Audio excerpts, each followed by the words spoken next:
Muy buenas tardes, bienvenidos a este nuevo episodio de Subiendo al Top. Buenas tardes, Pablo. Buenas tardes, Rafa. Hoy tenemos un invitado que seguro que va a dar mucho de sí, que tiene muchas historias que contarnos. Alejandro Sánchez, buenas tardes. Buenas tardes, Rafa. Buenas tardes, Pablo. Buenas tardes. Muchas gracias por haber aceptado nuestra entrevista. Nada, a vosotros por invitar, como siempre. ¿Quién es Alejandro Sánchez? O Alex Pro, ¿no? Para todo el mundo que esté viendo este podcast, que esté viendo este inicio de la entrevista, para saber un poquito quién eres. Bueno, pues como has dicho, yo soy Alejandro, tengo 23 años y al igual que vosotros soy de Murcia, nací aquí justo en el centro de la ciudad y con 18 años decidí mudarme a Madrid a estudiar una carrera que luego si queréis en profundidad hablamos sobre ella. Y nada, desde entonces pues llevo 5 años viviendo en Madrid, estoy prácticamente acabando la carrera y a la vez trabajando ahí. Y eso es todo. Ahora mismo estoy, como he dicho, trabajando, llevo 3 meses más o menos, con los TFGs de la carrera, o sea, prácticamente acabándola ya. Y nada, aquí estoy para contaros un poco sobre la vida por ahí. Pues nada, pues vamos a empezar por el tema de la carrera. Cuéntanos un poco qué estás estudiando, dificultades, etcétera. Efectivamente. Bueno, pues lo que yo estoy haciendo es un estudio que se conoce como doble grado, como ya sabéis, que al final son 2 carreras que tienen muchas similitudes y que por eso te dan la posibilidad de poder combinarlas y obtenerlas de un mismo método, por así decirlo, simplemente haciendo un año más. Las carreras son Ingeniería Mecánica y Diseño Industrial, que al final tienen muchas similitudes, sobre todo en los primeros años. Hay muchas asignaturas comunes que realmente son comunes a prácticamente todas las ingenierías. Y luego ya sí que es verdad que al pasar al segundo o tercer año ya ahí entras en muchas especialidades y muchas ramas diferentes y ahí es cuando ya se diferencian mucho entre sí y eso es un estudio de 5 años. Yo ahora mismo estoy en 5º año ya con todas las asignaturas acabadas y simplemente ya a falta de entregar los 2 TFGs que tengo que hacer, que si todo va bien uno de ellos lo entregaré en septiembre y el otro en enero. Pues tiene que ser densa la carrera, porque 2 ingenierías juntas, ya una sola tiene que ser dura. Justo iba a decir lo mismo, digo, imagínate una lo dura que es juntarlas. Exacto. Con 2. Bueno, ¿Has tenido vida estos 5 años? Sí. Gracias a Dios sí. Lo justo y necesario, ¿no? Yo lo que siempre digo es que a nivel de dificultad no varía mucho. O sea, es decir, la dificultad de una ingeniería es la misma que en otra. Quizá hay algunas que son más difíciles que otras, es cierto. Pero a nivel de dificultad no varía mucho tener una o 2 ingenierías. Lo que sí varía mucho es la constancia. Y la carga de trabajo, ¿no? Exacto. O sea, tienes que ser muy constante. Sí. Lo que vosotros decís, ¿no? Una ingeniería, pues imaginaos 2, el doble de carga de trabajo. Entonces, eso sí que es verdad, que tienes que estar acostumbrado a semana tras semana estar bajo esfuerzo de exámenes, de trabajo, de práctica de laboratorio. No lo típico de dejarte todo para el final, porque si no imagino que te come el tiempo y exacto, no hay manera de arreglarlo. El mes de antes empezar a estudiar eso en tu carrera. Eso por desgracia no. Bueno, en casos sí que se hace, ¿no? Y sí que es posible, pero por desgracia no estamos acostumbrados a ello. También porque, por lo menos en mi universidad, hay un estilo de evaluación que es muy de exámenes parciales. Entonces, al final, no tienes posibilidad de, por así decirlo, solo ir al examen final. Entonces, al final estás mes tras mes siendo evaluado. Entonces, es lo que os he dicho. Y te elimina materia. Te elimina ese parcial, si lo apruebas. En algunos casos sí, en otros casos no. Depende, ¿no? En los casos que no, por ejemplo, sí que quizá tiene más sentido a lo mejor ir directamente al examen final, porque dices, si no me van a eliminar, ¿para qué voy a hacerlo? Pero hay otros casos que sí, y sí que pensando en los porcentajes de parciales y final, sí que compensa mucho estudiar mensualmente, hacer esos parciales y luego hacer el final. Y al final eso te fuerza sí o sí a llevarlo al día, porque si son solo finales, hay gente que se lo deja todo para el final y pasa lo que pasa. Exacto. Entonces, por ejemplo, una persona que se le dé muy bien las matemáticas, pero que no sea nada disciplinado, no podría hacer una carrera de ese tipo. O a lo mejor sí a base de recuperaciones y... Sería complicado. Yo creo que de por sí se conseguiría adaptar y con organización todo se consigue. Pero sí que es verdad que si no eres una persona organizada, que logras adaptar a tu rutina, pues, hábitos de estudio, hábitos de ir a clase y tal, se te puede hacer muy complicado. Pero ya te digo... antes que ser muy bueno con la física, ser muy bueno con la matemática y tal, sobre todo constancia. Ser disciplina. Capaz de semanalmente y mensualmente estar ahí trabajando duro. ¿Y te metiste a esta carrera con el objetivo de trabajar en algo en concreto o a qué te gustaría dedicarte? Buena pregunta. Bueno, yo como creo que el 80 o 90% de la gente que se mete en ingeniería mecánica, por un lado, me metí por el tema de la automoción. A mí los coches me encantaban. En sí, la ingeniería que hay detrás, cómo son diseñados, cómo son hechos, me encantaba. Y curiosamente, una vez que entras a la carrera te das cuenta de que casi todo el mundo que ha entrado en ingeniería mecánica en parte se mete por eso, porque les encantan los coches. Y luego muchos profesores te bromean sobre ello y tal. Entonces esa fue una de las principales razones por las que metí. Y luego la otra carrera que es diseño industrial, lo curioso de esta rama de la ingeniería, que es de hecho súper moderna en términos de ingeniería, es súper moderna, es muy diferente a una ingeniería tradicional y es básicamente aplicar el diseño a cualquier producto relacionado con la ingeniería. Entonces es algo muy creativo y que no se da tanto en una ingeniería tradicional, y tener la posibilidad de a la par hacer una ingeniería tradicional con una ingeniería mecánica y además aplicar conceptos de creatividad, innovación, rediseño, de pensar nuevos materiales, nuevas formas, pensar mucho en el cliente final, qué necesita, a qué se dedica, qué es lo que requiere. Todo eso está muy guay, y entonces poder combinar ambos conceptos te da un valor añadido como ingeniero muy, muy interesante. Y yo creo que eso fue sobre todo la principal idea que yo tuve, de decir, vale, tengo la posibilidad de hacer este estudio que aúna algo que me gusta, que era en su momento la automoción y tal, y esto que parece que es como súper innovador y que en el futuro yo creo que me va a venir muy bien. Pues qué curioso, ¿eh? Muy guay, sí. La verdad que suena potente, potente. Lo he vendido bien, Me he ¿no? quedado sin palabras. Lo he vendido bien. Sí, sí, sí. ¿La NASA? ¿Trabajar en la NASA en un futuro? Buah. ¿Posible? ¿Es compatible con tu carrera? Buena pregunta. Yo creo que el problema en general de Estados Unidos, en comparación con estudiar en España, es la migración ahí. O sea, cómo dar el paso de haber estudiado en España a irte a trabajar a Estados Unidos. Que al final, y te puedes imaginar en la NASA, hay gente de las universidades más top a nivel América y sobre todo a nivel mundial. Entonces, Tienes que ser una eminencia. y no solo ser una eminencia, sino tener como muchísimos logros en tu carrera profesional para dar el paso a ir a la NASA. Claro. O sea, alguien que sale de la universidad en Madrid. Por muy listo que sea, por... Nada, ¿no? Por mucha matrícula que haya por ahí, ¿no? Ya. Y cuéntanos cómo te ves de aquí a 10 años. ¿Qué tienes pensado hacer a lo largo de este tiempo? De aquí hasta, bueno, en un futuro. Bueno, pues ya os podéis imaginar que al final el futuro cambia semanal y por años. Pero yo siempre me he visto intentando superarme a mí mismo, con mucha motivación de siempre querer progresar profesionalmente. Y dentro de esa progresión siempre he pensado en tratar a lo mejor de unos años trabajar en el extranjero, adquirir experiencia en diversos sectores, que eso también me enriquezca a mí como profesional, como ingeniero. Al final hay mucha gente que prefiere a lo mejor empezar en un sector y especializarse mucho en ese. Yo ahora mismo me encuentro en una posición en la que quiero probar varias experiencias, probar varios sectores, también para tener como un amplio abanico y tener como una vista mucho más general y decir, vale, pues existe todo esto, esto me gusta más, esto me gusta menos. Entonces yo creo que en lo que tú dices de dentro de 10 años, quizá sí que ya haya encontrado un sector que me guste más y quizá ya esté más especializado trabajando en algo en concreto. Quizá haya pasado unos años en el extranjero, quizá esté todavía en el extranjero. Y también me gustaría iniciar algún proyecto, al igual que habéis hecho vosotros, que sea ya más de forma privada. No sé si a lo mejor una startup o una empresa, con algún socio, con algún amigo. Pero eso un poco más a largo plazo, pero 10 años puede... La idea de emprender te llama la atención. Sí, sí, muchísimo. Yo creo que dentro de la ingeniería, al final, como su propio nombre indica, es ingeniárselas para buscar una solución o para buscar algo nuevo. Yo creo que todo el mundo tiene un poco esa mentalidad de querer innovar, y dentro de eso también es inevitable que tú en tu tiempo libre estés pensando en innovar, en crear cosas, en tratar de añadir valor a algo que ya exista. Entonces yo creo que es algo muy común en gente que estudia ingeniería el tratar de no solo llegar a un puesto de trabajo en una empresa, sino también por su cuenta querer hacer algo. Y en el caso de querer empezar un proyecto de emprendimiento, ¿te gustaría hacerlo en España o imagino que más bien en el extranjero? Porque viendo cómo está la cosa... Exacto. Claro, trabajar fuera. ¿Te ves en 10 años trabajando también fuera, en Estados Unidos, por ejemplo? Como verme, sí.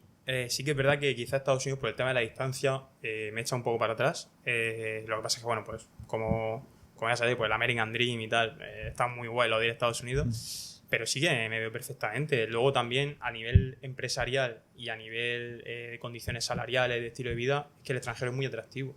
Entonces, Acércate un pelín al micrófono. Ah, Ahí. perdona. Perfecto. Como estaba diciendo, el extranjero es muy atractivo, tanto salarialmente como en condiciones de vida y como sobre todo en progresión laboral. O sea, el estilo de vida en general dentro de una empresa es muy diferente a como podemos tener aquí concebido una empresa española. La visión que tiene uno y otro exacto, no es la misma. Exacto. Entonces eso es muy atractivo y por eso cada vez hay más gente talentosa o gente con conocimientos técnicos que al final se va al extranjero. Y de hecho siempre vamos un pelín atrasado respecto a Estados Unidos. Cualquier cosa que salga nueva o cualquier novedad llega a España años después. O sea que sí que es verdad que van un paso por delante. Sí, sí. Y no solo Estados Unidos, sino Londres, Suiza, Alemania. Sí, cualquier país de allí al lado, vecino. Sí. Pero cuando hablas de diferentes conceptos de empresa, ¿a qué te refieres? Por ejemplo, si cualquier oyente piensa en la jerarquía que puede haber en una empresa española, pues piensa en jefe, directores, empleados, tal, como una estructura muy jerárquica. Piramidal, ¿no? Por así decirlo. Sí. Y yo creo que eso cada vez se está perdiendo más. Yo creo que cada vez, sobre todo en empresas internacionales, Google, Microsoft, Apple, hay mucho más flujo de ideas y de trabajo entre las diferentes posiciones de esta pirámide y sobre todo también cada vez los puestos de trabajo y cada vez las posiciones en un equipo son mucho más flexibles. Entonces la gente no en una empresa, ya te digo, internacional y sobre todo esto se ve mucho fuera de España, ya cada vez no te limitas a tu puesto de trabajo, sino que un día haces una cosa, otro día haces otra, te involucras en un proyecto, luego sale otro proyecto, te dan mucha posibilidad a ti de tú aportar ideas, de tú innovar. Y yo creo que, hombre, en España también te tienen en cuenta más, claro, por así decirlo. Tienes como más libertad. Exacto, no eres un número más, sino que de verdad eres una persona en la empresa que está para aportar. Y de hecho, hombre, en España hay muchas empresas internacionales, muchas empresas de fuera, y sí que es verdad que hay oportunidades para ello. Y yo creo que cada vez empresas españolas también se están adaptando a este estilo de empresa, a esta cultura empresarial, y yo creo que es el futuro, sinceramente. Sí, es lo que estabas diciendo, por ejemplo. Voy a poner el ejemplo del caso de Apple, que es la empresa más cotizada. A lo mejor delegan más en gente menos importante y a lo mejor el que crea los diseños de los móviles es el que al final lo acaba sacando adelante y no un puesto superior de que tengan que verificarlo en un puesto superior, por así decirlo. Que al final está más delegado el trabajo y pienso que es importante porque cuanta más gente haya implicada en ese proyecto, al final es importante. Pero es como que todo no tiene que pasar por arriba. Claro. Eso es lo que me refería. O sea, hay mucho flujo de ideas, no solo de arriba a abajo, de oye, yo te mando a hacer esto, sino de abajo, de oye, he pensado que puedo hacer esto. Y de arriba te dicen, ok, ponte con ello, ¿qué necesitas? Claro. ¿Necesitas esto? Toma. O sin pasar directamente por el de arriba, ¿sabes? Lo que me refiero, que al final, gente que está en un puesto más inferior toma decisiones para quitar trabajo a la gente que estaba en otra posición. Tiene libertad para la toma de decisiones que a lo mejor aquí en España, en la mayoría de empresas, Exacto. tu función está a lo mejor muy limitada. Exacto, más acotada. Y respecto a las carreras, ¿por qué estudia, bueno, esas dos carreras en concreto, como muchas más, por qué estudian más hombres que mujeres las ingenierías?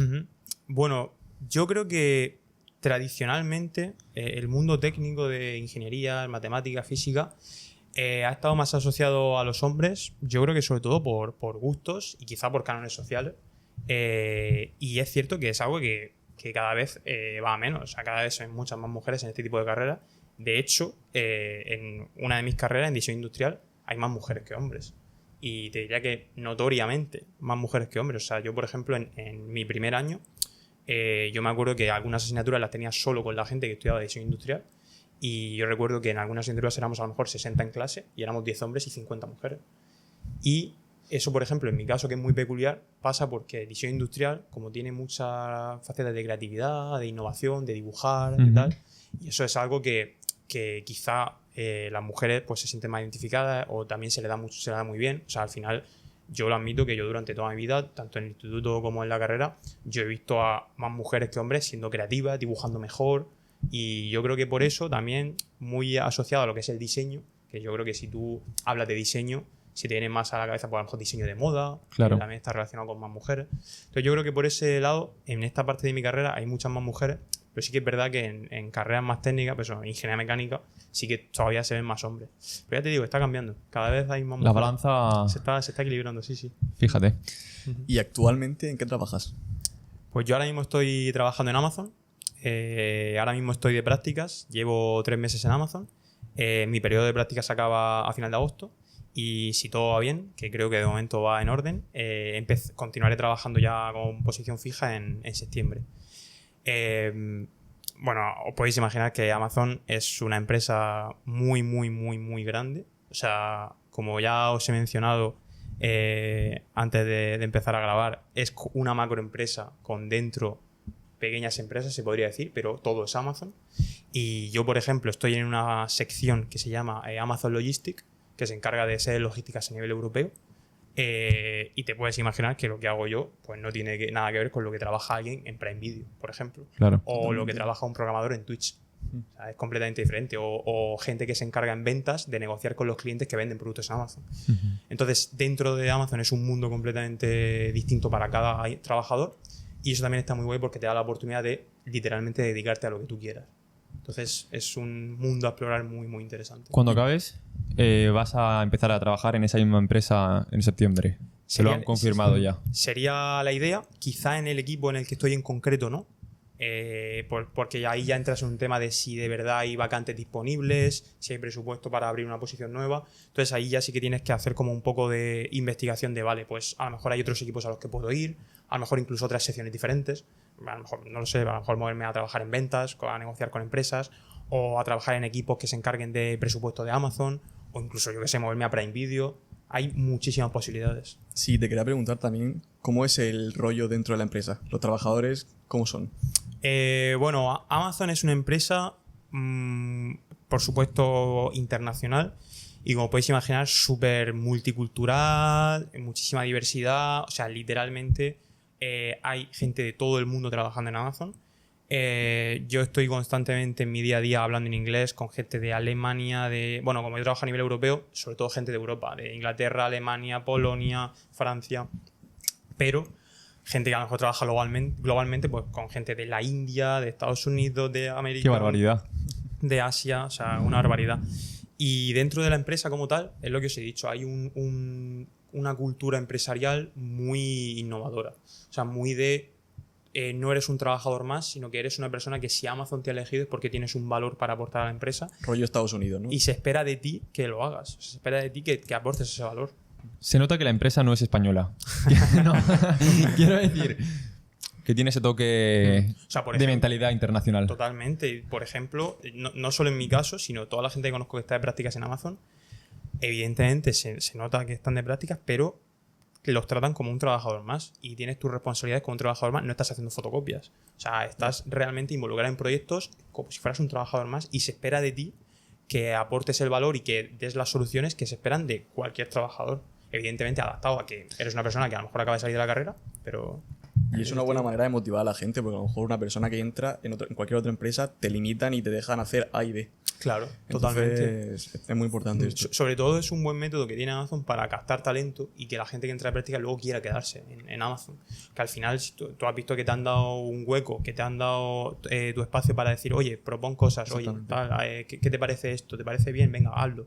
Y es una buena manera que tiene Amazon para decir, vale, pues si este chico me gusta, yo estoy seguro de que a él le voy a gustar yo como empresa y se va a querer quedar. Claro, es un poco el modelo de empresa que comentábamos hace unos minutos, donde no está tu campo no está muy acotado y puedes te dan hacer rienda suelta para hacer lo que te dé la gana. Exactamente. Exacto. Siempre dentro de tu equipo o dentro de tu sección. Sí, claro. Y nos comentabas antes de empezar a grabar que, por ejemplo, si tú te tienes que ir a algún sitio no tienes que dar ningún tipo de explicación. Es decir, esta y otras medidas, cuéntanos un poco esas curiosidades de la empresa. Bueno, es una empresa muy flexible. Es decir, por ejemplo, yo tengo la posibilidad de trabajar a lo mejor 3 días presencial y 2 telemáticos, pero si una semana en vez de ir 3 días presencial voy 1 y me quedo 4 telemáticos, pues porque a lo mejor he venido a Murcia o porque he tenido cualquier otra historia, no pasa nada, nadie va a abrir un expediente por ello. Si un día, en vez de acabar a las 6 de trabajar, acabo a las 4, nadie va a estar controlándome día a día mi horario. ¿No? Obviamente, si a largo plazo Claro, se ocurre analiza, continuamente. Exacto. Pero ya te digo, si un día, por ejemplo, tienes que ir al médico, no hace falta que tú cojas a tu jefe y le digas, oye, es que mañana tengo que ir al médico. Lo puedes hacer, pero con que le digas, oye, mira, mañana de tal hora a tal hora no voy a estar disponible porque tengo una cita. Nadie te va a preguntar, ay, ¿qué cita es? O sea, Quiero justificante, ¿no? Exacto. Sí, al final va todo a lo mismo, al estilo de empresa que no está tan españolizada, me refiero. Se entiende que hay un estándar de profesionalidad que todo empleado cumple y ya por el hecho de haber entrado en Amazon ya has tenido que pasar un proceso de selección en el que has demostrado esa profesionalidad. Entonces, Claro. eso se da por supuesto. ¿Cómo es el proceso de selección? Muy, muy, muy curioso. Muy Cuéntanos. distinto al que puedes encontrar en cualquier empresa, no solo española, sino en general. porque es un proceso de selección muy específico de Amazon como tal. Amazon tiene unos principios de empresa que se conocen como los Leadership Principles y son básicamente eso, creo que son 16 principios en los que se basa la empresa como tal y todo empleado debe cumplirlos. Sí, o demostrarlos o trabajar acorde a ellos, por así decirlo. Vale. Entonces, básicamente, el proceso de selección, tiene varias fases. Primero, como puedes imaginar, pues aplicas, mandas el currículum, te seleccionan, a lo mejor te llaman por teléfono, pasas como una mini entrevista, depende del puesto, a lo mejor pasas como un caso específico, pues a lo mejor si aplicas para ser programador, a lo mejor tienes que pasar como un caso específico en el que te hacen programar algo. Y luego el núcleo gordo de verdad del proceso de selección es el proceso de entrevistas, que depende del puesto, pueden ser 1, 2, 4, y que son entrevistas enfocadas a esos leadership principles. O sea, no te van a preguntar, y cuéntame qué has hecho en la carrera, o ¿y por qué te gusta Amazon? Te lo pueden preguntar para romper el hielo. Sí. Pero el núcleo gordo de esas entrevistas es que a lo mejor te hacen una pregunta para que tú respondas con una historia que te haya pasado en tu vida y demuestres el leadership principle en el que va enfocada esa pregunta. Por ejemplo, uno de los ejemplos más típicos. A lo mejor te preguntan, dime una vez en el que estabas trabajando o estabas en un proyecto de la carrera y de repente te diste cuenta de que algo no iba bien y decidiste tomar tú la iniciativa para resolverlo y cuéntame qué ocurrió. Y entonces tú en vez de responder en 20 segundos diciendo, pues me acuerdo una vez que me pasó esto y hice esto. Sí. Tienes que contar como una historia de a lo mejor de 3-4 minutos y justificar dónde estabas en ese momento, en qué equipo estabas, qué era lo que tenías que hacer, qué pasó, qué hiciste tú para resolverlo y cuál fue el resultado final. Sí, al final yo creo que se centran más en general en que sea resolutivo y que puedas sacar adelante tareas que debe que ser resolutivo, básicamente. Exacto, se centran mucho en la persona en sí, no en los conocimientos que tú puedas tener, sino en ver cómo eres tú. Como persona, ¿no? Para Exacto. ver si ver cómo encajas. afrontas X Situaciones. distintas. ¿Y crees que ese modelo de empresa encajaría en nuestro país? ¿Una empresa española que quiere implantarlo? Con la mentalidad española sería más complicado. A ver, yo personalmente pienso que sí, sobre todo porque yo creo que cada vez hay que desvincularse más de, oye, quiero contratar a alguien para este puesto, voy a buscar un ingeniero, sino que yo creo que hay que abrir más un poco la gana y decir, vale, voy a enfocarme en contratar a una persona que cumpla esto y esto. Sí, entonces, contratar más por cómo es esa persona y no por lo que ha estudiado o los conocimientos que tiene. Exactamente. Porque al final yo creo que las aptitudes que tenga una persona te pueden demostrar si se puede adaptar a X situación, ¿no? Y yo creo que eso es lo más importante. ¿Y la experiencia se valora o...? Sí, por supuesto, claro. Sí, pero a lo mejor dicen, no, pero a este chico o a esta chica podemos sacarle nosotros el partido. Bueno, claro, ¿sabes? claro. Le vamos a enseñar Ujú. porque tiene potencial, digamos. Exacto. Bueno, es cierto que yo hablo de una experiencia en la que yo soy estudiante, soy un junior. Yo no he vivido una situación en la que a lo mejor aplique un puesto de trabajo y pueda hablar Claro. yo de experiencia trabajando. Y todo esto te ocurrió porque te fuiste a vivir a Madrid a estudiar la carrera. Exacto. ¿Y cómo es vivir en Madrid? Porque nada tiene que ver con tu ciudad de origen. Exacto. Primero decir que la calidad de vida pienso que es mejor en Murcia. Pienso que a rasgos generales se vive mejor en Murcia. Pero sí que es verdad que Madrid es una ciudad que a día de hoy en España yo creo que es el núcleo atractivo para cualquier español. Por muchas razones, principalmente por oportunidades de estudio y laborales. Yo creo que cualquier persona que tenga ambición profesional se plantea irse a Madrid, aunque sea se lo plantea, simplemente porque el núcleo de empresas que hay ahí es una barbaridad. Y luego, en términos de estudios, lo guay que tiene Madrid es que hay literalmente estudios de todo, súper específicos. O sea, si alguien a lo mejor que quiera hacer ciberseguridad, pues que en vez de hacer aquí ingeniería informática y luego hacer un máster, se puede ir directamente a Madrid a hacer ciberseguridad.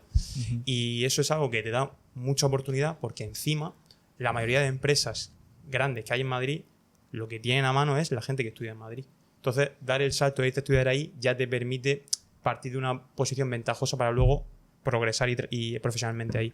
Entonces, es una oportunidad para cualquier estudiante o cualquier español increíble ir a Madrid.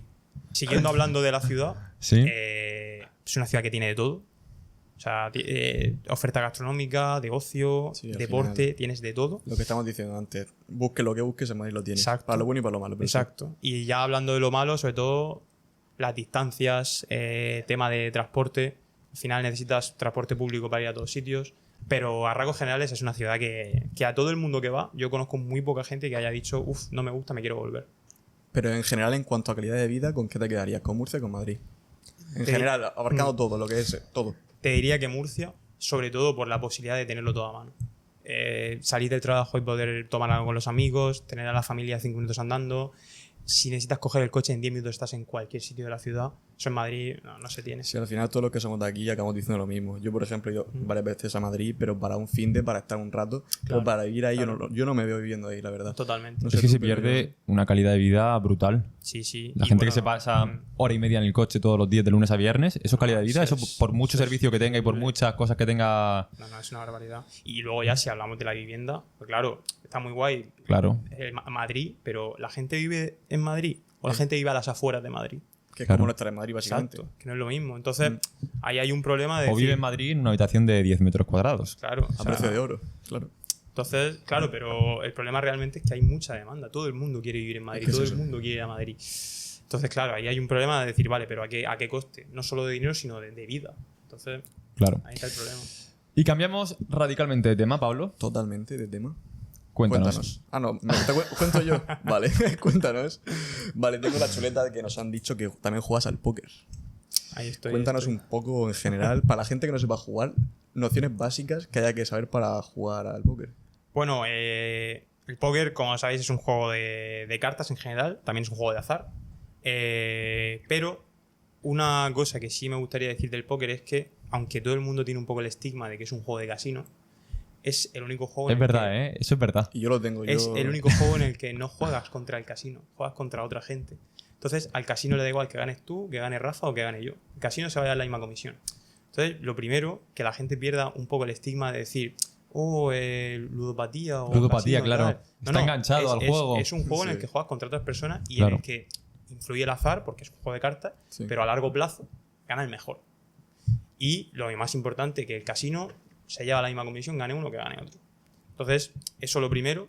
Y luego, hablando de cómo tal el juego, es un juego muy atractivo porque no solo influye el saber jugar a las cartas, sino que hay muchas cuestiones matemáticas, de estadística, de probabilidad, de psicología del juego, de conocer rápidamente, te sientas en una mesa, tienes 6 personas que no conoces y rápidamente saber cómo juega cada uno, saber adaptarte a su movimiento, a cómo juega.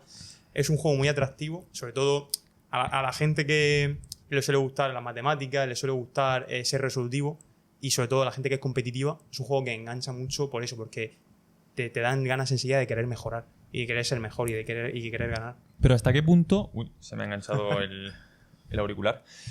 Pero ¿hasta qué punto es azar o preparación, inteligencia? ¿Cuál es la balanza o qué Mira, requisitos? Mira, pues para lo primero, por ejemplo, en vuestro caso, ¿habéis jugado alguna vez? No, No, nunca. He visto a mi amigo mío jugar, pero yo me quedo mirando como diciendo es que no entiendo nada. Pues por ejemplo, si tú ahora mismo, Pablo, y yo jugamos una partida, tú contra mí, yo te explico en 10 minutos cómo se juega, tú dices, vale, venga, pues sé jugar, pero no has jugado nunca, nos ponemos a jugar, a lo mejor echamos 3 partidas y tú ganas una y yo gano 2. Pero si echamos 100, a lo mejor yo gano 98 y tú ganas 2. Entonces, a corto plazo, evidentemente, influye el azar, pero a largo plazo gana el mejor. Y ya si nos ponemos a hablar de gente que de verdad sepa jugar, pues a lo mejor te pueden decir que 80% habilidad, 20% azar, 75% habilidad, 25% azar. O sea, al final lo importante es mirarlo a largo plazo. O sea, tú puedes tener un mal día y que de verdad la suerte te influya y tengas mala suerte, eso ocurre. O que simplemente tú hayas jugado bien, pero el otro jugador haya tenido muchísima suerte y te haya ganado. Y eso no significa que tú hayas jugado mal. Tú has jugado como tienes que jugar, pero ese día no ha tocado. Y también me has dicho que la curva de aprendizaje es que al principio, por ejemplo, aprende muy rápido, pero es muy complicado perfeccionar el juego. ¿Eso es así realmente? Sí, o sea, yo creo que al principio, realmente, en el mundo en el que vivimos, que tenemos como todos los recursos a nuestra mano, es muy fácil que una vez que tú te pones a jugar, pues poder ver libros, leer, aprender de jugadores profesionales, verte incluso partidas en directo. Entonces, al principio es muy fácil perfeccionar tu juego a niveles básicos. O sea, es muy fácil que tú implementes en tu juego pues cuestiones de probabilidad, qué manos son mejores, qué manos debo jugar, cuáles no, qué debo hacer en X situaciones en concreto, cómo me adapto a los diferentes estilos de juego que puedo tener el rival. Eso realmente, si tú como jugador dices, vale, quiero aprender a jugar mejor, realmente tienes a tu disposición para aprender eso de una forma muy rápida. Y luego, como bien dices, llega un punto en el que ya seguir perfeccionando pues, requiere muchas más horas, requiere no solo horas de juego, sino horas de estudio, y eso ya llega a un punto en el que la gente a lo mejor no está dispuesta a seguir por ahí. ¿qué requisitos para alguien que quiere empezar ahora a jugar al póker? ¿Hay que tener unos requisitos mínimos? No sé, un estudio previo. Un estudio previo no. Yo creo que primero hay que ser competitivo, o sea, hay que querer ganar. Al final es un juego, pero todo el mundo quiere ganar.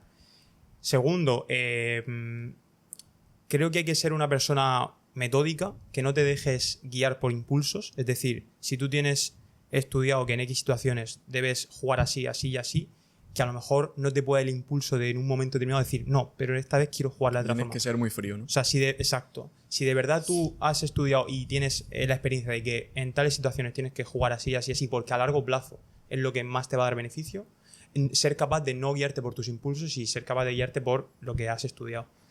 Y sobre todo te diría eso es lo más importante, yo creo. De hecho, por esa razón de ser frío, lo que tú has dicho, y no guiarte por los impulsos, muchos jugadores de póker profesionales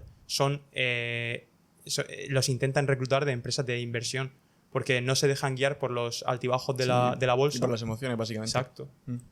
Muy interesante. ¿Tú actualmente juegas online? ¿Juegas físicamente o cómo lo haces? Porque me imagino que se puede de ambas maneras. Claro. A ver, yo una de las cosas que más me gusta del póker es el factor social.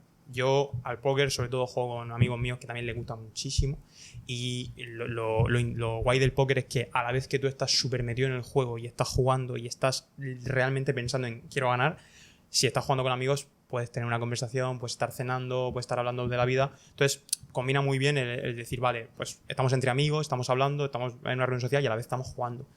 Entonces eso al jugar online se pierde. Al final al jugar online estás tú en una mesa, no tienes ni idea de quién está en la mesa, cambia mucho la percepción del juego. Al final cuando estás en persona tienes más la sensación de vale, estoy jugando. Y más intuiciones de Exacto. la gente. Cuando estás jugando online pues puedes estar haciendo otra cosa a la vez. Además no tienes lo que tú has dicho, no tienes la noción de cómo es cada una persona. O sea, por ejemplo, yo si estoy jugando en persona, yo puedo ver que tú eres una persona joven, puedo ver cómo juegas, a lo mejor es una persona más mayor, luego puedo a lo mejor interpretar que lleva más tiempo jugando. Online eso se pierde, tú es un nickname más y ya está.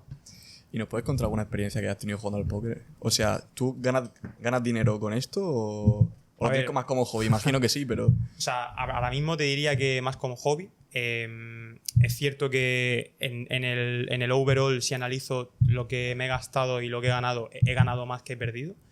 Pero ahora mismo te diría que como hobby. O sea, no me planteo a largo plazo ahora mismo ni ser profesional ni nada más. Sí que es verdad que disfruto mucho jugando y me parece un hobby increíble porque realmente no tienes por qué jugar una partida en la que te dejes 100 euros. O sea, ya te digo, puedes jugar una partida en la que te dejes 5 euros, 10 euros. Sí. Y como anécdota así curiosa, me costaría quedarme con una en concreto, pero te diría que a lo mejor llegar a quedar segundo o tercero aquí en el Odiseo, en el Casino de Murcia, es curioso porque tú te plantas ahí y los perfiles de gente que ves son muy distintos. O sea, tú ves a lo mejor una persona muy mayor que lleva jugando 45 años o un random cualquiera. Y que va ahí a echarse la risa y que le da igual ganar, le da igual perder, que empieza y mete todas las fichas y dice, da igual, no sé qué, o que te enseña las cartas, el croupier le llama la atención. Y luego te ves a un chico joven con traje súper... Y que te das cuenta de que de verdad sabe de póker y que está jugando todo al milímetro. Y entonces, claro, si es capaz de a lo mejor ir eliminando gente, que pasen las horas, ves que habéis empezado 140, quedáis 50, quedáis 30, quedáis 20, quedáis 10, y tú sigues ahí, luego quedáis 8, entras en premios, se va eliminando gente, tal. Eso es una experiencia que está muy guay y sobre todo es muy satisfactoria porque joder, de verdad ves que tu juego y la forma en la que has jugado has demostrado que eres mejor que el resto y ves como la progresión y ves la satisfacción. Qué guay, y al final es lo que dices, mola más el factor social de estar ahí viendo a la gente, viviendo la experiencia en sí, no de manera online. Y luego hay muy buen rollo, o sea, la gente no está ahí como súper callada, súper seria, o sea, la gente habla, se lo pasan bien. Ambiente algo relajado, ¿no? Sí, yo de hecho la primera vez que fui, eso es curioso, yo la primera vez que fui al casino, yo pensaba que iba a ser súper mafioso, yo pensaba que con los maletines. Yo pensaba que la gente me iba a mirar como el crío tal, no sé qué, y que va, o sea, todo lo contrario, la gente va súper de buen rollo. También es verdad que yo me muevo en torneo para todo. O sea, yo un torneo en el que a lo mejor la entrada sean 10.000 euros, no tengo ni idea de cómo será. Pero en lo que... Y empezaste por tu padre, que es jugador profesional de póker. ¿No? Hombre, yo diría semiprofesional. Semiprofesional, que lleva muchos años ya. Mucha experiencia. Tuvo su momento de jugar bastante y tuvo su momento de verdad ganar dinero. Él sí que se puede decir que ganó dinero. Y efectivamente, yo tuve ahí varios años durante mi infancia que yo le veía jugar bastante. Él sí que jugaba online. Y es que de verdad se le daba muy bien y de verdad ganaba mucho dinero. O sea que has tenido buen mentor, ¿no? Efectivamente. Te despertó esa pasión. Exacto, y ya cuando crecí, ya fui mayor, pues ya jugué con él, tal, no sé qué. Y de hecho, a día de hoy, yo cuando juego con mis amigos, muchas veces él se viene. Y él se lo pasa increíble. Se lo pasa pipa, sí, ¿no? Sí, o sea, él uno más. Pues nos lo ha vendido bien, ¿eh? Me han entrado ganas de jugar al póker, fíjate tú. Sobre todo, está muy guay si juegas con amigos de verdad. O sea, juegas con amigos, porque te lo pasas bien. Si a lo mejor tú empiezas tú solo a jugar online, no vas a tener... aburres. Exacto. Ya. Pero si de verdad consigues tener un núcleo de gente que le guste, te vas a pasar genial. Bueno, Alex, y la pregunta con la que siempre cerramos el episodio es filosofía de vida. ¿Cuál es tu filosofía? Pues yo te diría que siempre mirar hacia adelante, siempre intentar progresar, bien sea en un ámbito profesional, en tu ámbito familiar, en lo que sea. Siempre intentar mirar hacia adelante y progresar, aprender de los errores. O sea, siempre tratar de sacar el lado positivo de lo que ha ido mal y tratar que no vuelva a ocurrir o que en el caso de que vuelva a ocurrir, minimizar el error. Y sobre todo eso, tío. Siempre buscar la progresión en cualquier aspecto de tu vida y por supuesto, pues la felicidad. Ser feliz. Creo que eres de los pocos que no nos has dicho vivir el presente. Sí, la verdad que todo... ¿No? Es La que eso no típica, falla, eso es un clásico. Bueno, sería salir por la respuesta fácil, ¿no? Sí. Exacto. Ha sido más elaborada, ¿no? Sí. Una pregunta que tengo yo para vosotros. La verdad que habéis preguntado sobre muchas cosas, pero la gente Sí, al sí, final os pregunta cosas. ¿o? No estamos acostumbrados No, Pues voy a una preferir- persona creo que nos hizo Venga. una pregunta. Sí, ¿Sí? un poco a bocajarro, pero que nos quedamos descolocados. Venga, pues pero- a ver qué me respondéis. Me han gustado mucho varias preguntas que habéis hecho y quiero que tanto yo como vuestros oyentes lo sepan. ¿Cómo os veis vosotros en el futuro en este podcast? Buena pregunta. Es muy, No lo hemos muy hablado, buena. No lo hemos hablado mucho. Estamos viendo ahora mismo al día. Hay un poco de incertidumbre porque llevamos un mes y pico solamente. Queremos mantener este ritmo. Tenemos pensado cada vez traer personas más interesantes para traer información, pues eso, más interesante. Pero ahora mismo al inicio es muy complicado porque la gente no nos ve y llamar a una persona que sea conocida es muy complicado que no. A ti que nos estás viendo, muchas Es muy gracias. complicado darnos a conocer. Pero bueno, poco a poco con estas cosas estamos subiendo de público. O sea Sí, que- y luego la gente también que cuando empieza ya no solo un podcast o cualquier proyecto quiere resultados rápidos. Es decir, nosotros llevamos un mes y medio, creo, y no podemos ver resultados, ni tampoco a lo mejor a los 3 meses. En 6 meses veremos a ver si hay alguna leve Y subida. ahí Si nos no, plantearíamos una cosa u otra. Yo estoy seguro de que sí. sí. Estoy seguro de que Pero sí. sí que es verdad que está muy saturado el tema de los podcasts a día de hoy y somos conscientes. O sea que al final es muy complicado.